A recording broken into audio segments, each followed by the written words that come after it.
మాట్లాడుకుందాము. బెడ్‌రూమ్ వచ్చేసి ఇక్కడ మాస్టర్ బెడ్‌రూమ్ వచ్చేసి నైరుతి భాగాన మాస్టర్ బెడ్‌రూమ్ ఇవ్వడం జరిగింది.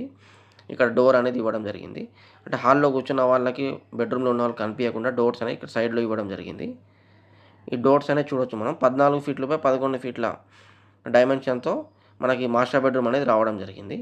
ఇక బెడ్స్ కూడా మనం షో చేయడం జరిగింది. అలాగే ఇక సెల్ఫ్ అండి. సెల్ఫ్ కూడా ఇక్కడ సైడు. అంటే సెల్ఫ్ మనం కబోర్డ్ చేపించుకునేటప్పుడు సెల్ఫ్స్ అనేటివి ఒక రూమ్‌లో దక్షిణ, పడమరకే ఉండాలి. తూర్పు, ఉత్తరానికి ఉండొద్దు కాబట్టి ఇక్కడ పడమర భాగాన షెల్ఫ్ పాయింట్ అనేది చూపించడం జరిగింది. దీనికి అటాచ్డ్ వాష్‌రూమ్ కూడా ఇవ్వడం జరిగింది మాస్టర్ బెడ్‌రూమ్‌కి. 7 ఫీట్లు బై 4 ఫీట్ల డైమెన్షన్స్‌తో అటాచ్డ్ వాష్‌రూమ్ ఇవ్వడం జరిగింది. దాని తర్వాత ఈ కమాండో ఎక్కడ ఇవ్వాలని చెప్పి కూడా ఇందులో షో చేయడం జరిగిందండి. నెక్స్ట్ వాయువ్యంలో ఉన్న చిల్డ్రన్ బెడ్‌రూమ్ గురించి డిస్కస్ చేద్దాము. చిల్డ్రన్ బెడ్‌రూమ్ వచ్చేసి 10 బై 10 డైమెన్షన్‌తో చిల్డ్రన్ బెడ్‌రూమ్ రావడం జరిగింది. సేమ్ దీనికి కూడా పడమర భాగాన